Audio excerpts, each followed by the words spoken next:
2 outs, bottom of the ninth, tie game. The crowd cheered as I stepped to the plate. My heart pounded. But then, everything went silent. The ball seemed to move in slow motion as it hurtled toward me. I swung as hard as I could. Crack! The ball sailed high into the sky and over the fence for the game-winning homer. The crowd erupted as I rounded the bases. I was living every boy's dream. Only, I wasn't a boy. And that's not how my dream ended. My twin brother, Aiden, and I loved baseball. We'd practice every day for hours, pretending we were the announcers calling each other's plays. There's a hot shot to Adrian. Oh, what a play! The throw to first? She got him! What a play by Adrian! Baseball bonded us. I dreamed someday we'd get to play on the same team. When we turned 7, my mom signed Aiden up for the Little League, but I could only be on a softball team because I was a girl. I mean, it was kind of fun, but it just wasn't the same. I missed playing with Aiden. I asked him if he wanted to play catch on the weekends, but he was always too tired from Little League practice. When we got to junior high, Aiden made the boys' team and I went to softball tryouts. I was the best player on the field that day. I pitched and struck out every batter I faced. The coach even pulled me aside to tell me how impressive I was, that I threw much harder than any softball pitcher he'd seen. In fact, it was a lot like a fast-pitch baseball, which is why I can't put you on the team. It just isn't safe for the other girls. Wait, what started as a compliment turned into me being cut from the team? I told him I didn't have to pitch, I could just hit. But he said I also hit the ball too hard. Why don't you go watch your brother play baseball? I'm sure he'd love the support. While I wanted to watch Aiden play, it was too painful not being able to play myself. Instead, I just went to the park and practiced throwing a tennis ball against a wall, alone. At dinner, listening to Aiden's stories about all the amazing plays he made that day just made me sadder and madder. Without our baseball bond, we started to grow apart. The weekend before high school started, my family and I went to a birthday party at our cousin's house. After lunch, everyone grabbed their gloves for a pickup game. This was the first time Aiden and I played in a baseball game together in years. It was so much fun. I even hit 2 doubles off my cousin Luke, who plays on the varsity team. Nighttime came and the fun ended. As we were packing up, Luke patted me on the back. Adrian, you can ball. You should totally try out for the baseball team.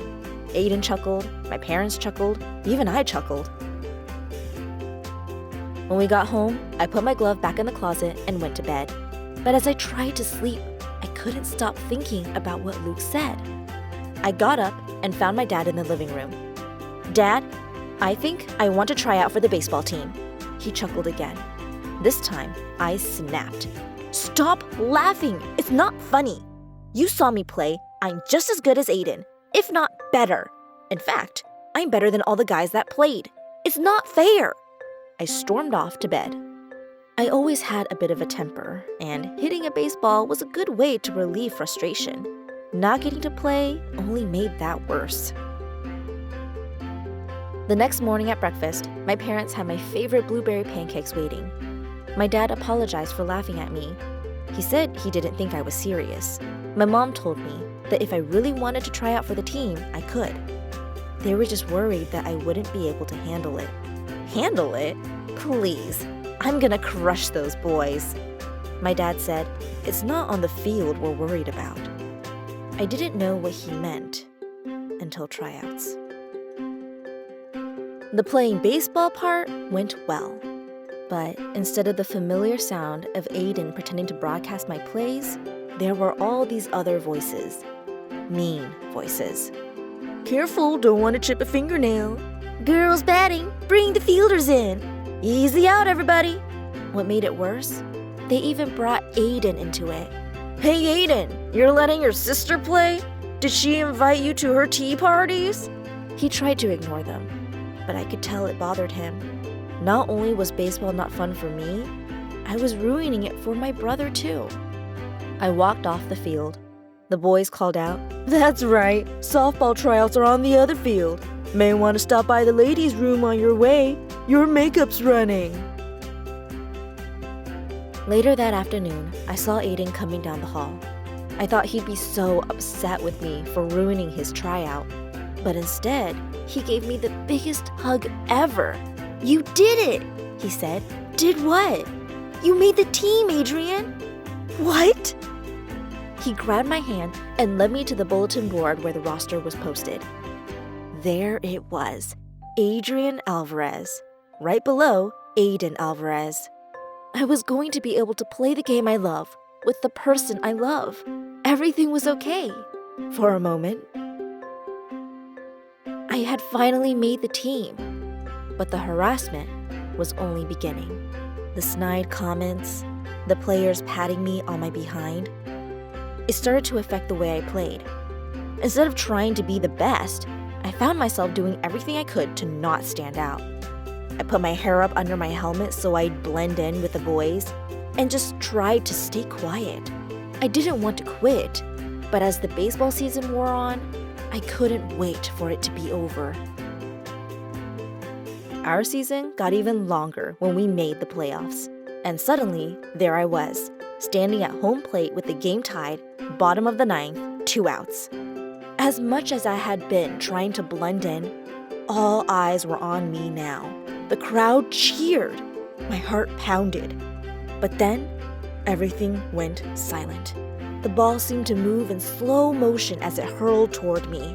For a split second, there was nothing in the world except me and that baseball.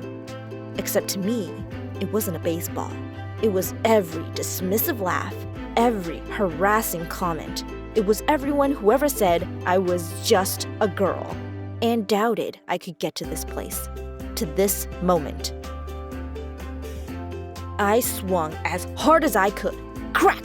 The ball sailed high into the air and over the fence for the game-winning homer. The crowd erupted. Aiden had the biggest smile on his face. I rounded the bases as happy as I've ever been. I was living every boy's dream. Only I wasn't a boy, and that's not how my dream ended. As I was about to step on home plate for what should have been my triumphant moment, I heard a familiar snarl from the catcher. "I can't believe we lost to a girl!" He knocked my helmet off and my hair fell. Everyone was looking at me so different than they were just seconds before. I was livid. Suddenly, that catcher's face was that baseball hurtling toward me. And just like my winning hit, the next sound I heard was a crack of my fist hitting his face. I got suspended for a month, and I deserved it. I had let my temper get the best of me.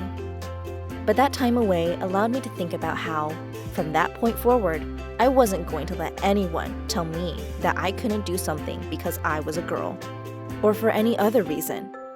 And you know what? When I rejoined the team, my teammates respected me. The opposing catcher certainly respected me. And most importantly, I respected myself. Aiden started having fun again too. I was playing the game I love my way, with my hair down, having fun. So, I may not be living every boy's dream, but I'm living my dream.